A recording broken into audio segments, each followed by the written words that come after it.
नमस्कार, मैं हूं आपके साथ मयंक। तो देखिए, ईरान के न्यूक्लियर प्रोग्राम को लेकर एक बार फिर बड़ी खबर आई है और इस खबर के बाद ईरान में फिर हैदर हैदर के नारे लग रहे हैं।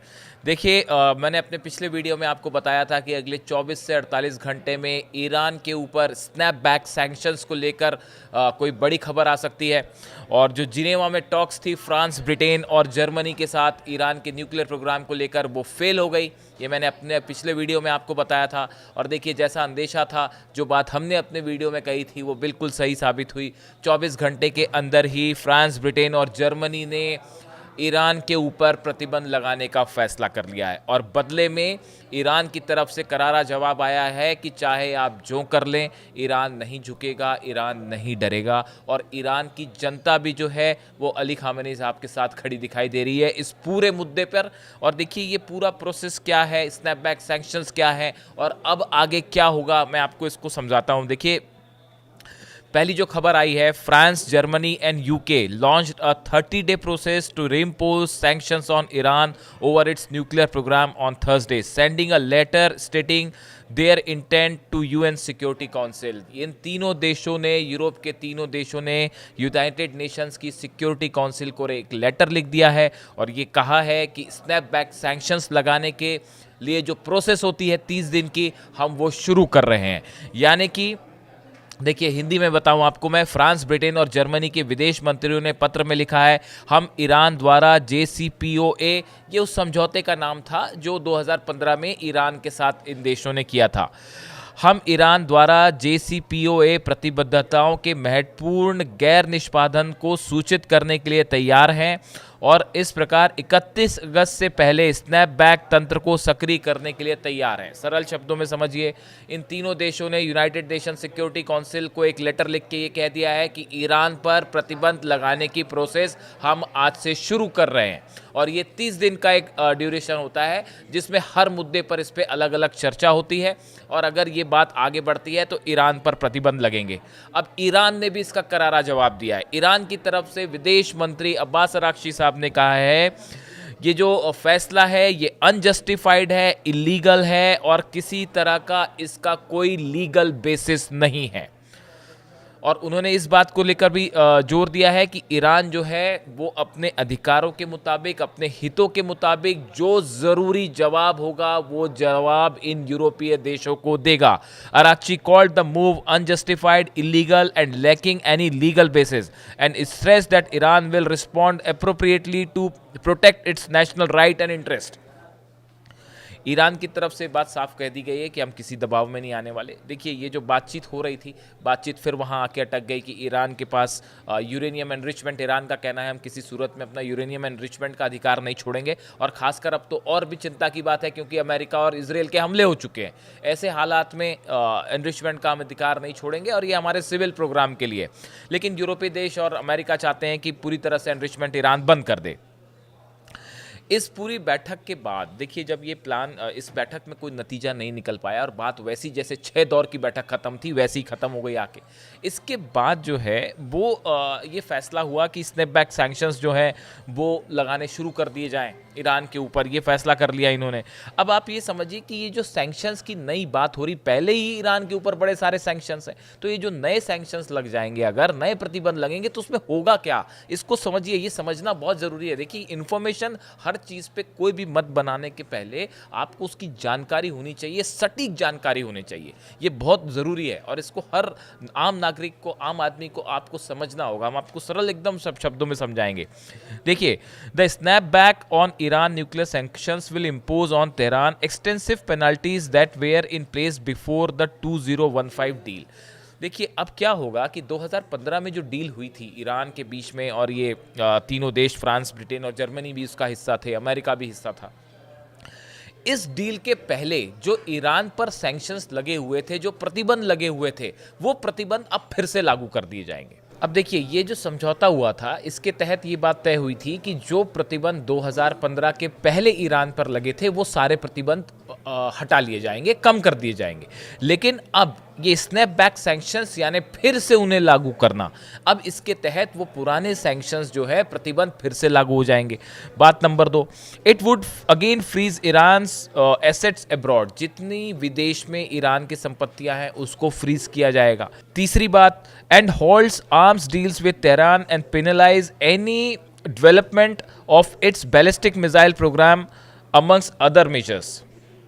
देखिए, इस अब जो ये नए सैंक्शंस लगेंगे इसके तहत ईरान का जो भी मिसाइल प्रोग्राम है उससे जुड़े किसी भी सामान का इंपोर्ट एक्सपोर्ट या उससे जुड़े किसी भी चीज़ की खरीद फरोख्त, इसके ऊपर पूरी तरह से बैन लग जाएगा, रोक लग जाएगी।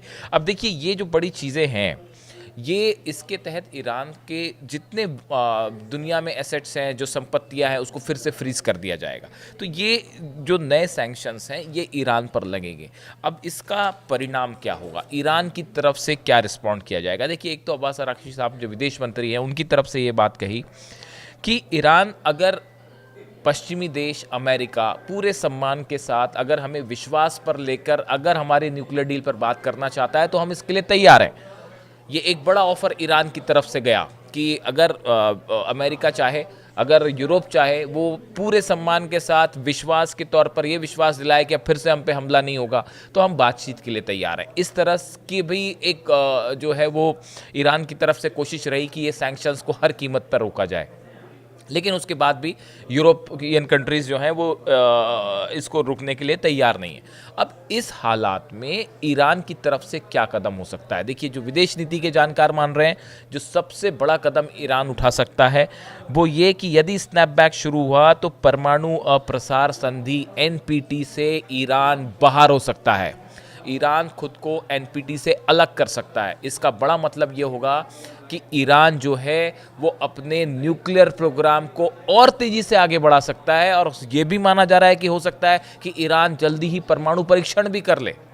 अगर आप बहुत सारे एक्सपर्ट्स हैं जो ये कह रहे हैं कि अगर आप ईरान के ऊपर प्रतिबंध लगाएंगे और उनके मिसाइल कार्यक्रम को रोक देंगे, उनके इंपोर्ट एक्सपोर्ट को पूरी तरह से रोकने की कोशिश करेंगे, ऑयल को लेकर तो तमाम सैंक्शंस हैं ही पहले से, इन सूरत में अगर NPT से ईरान अलग होता है तो ये ईरान का न्यूक्लियर प्रोग्राम को और तेज़ी से गति से आगे बढ़ा सकता है ईरान।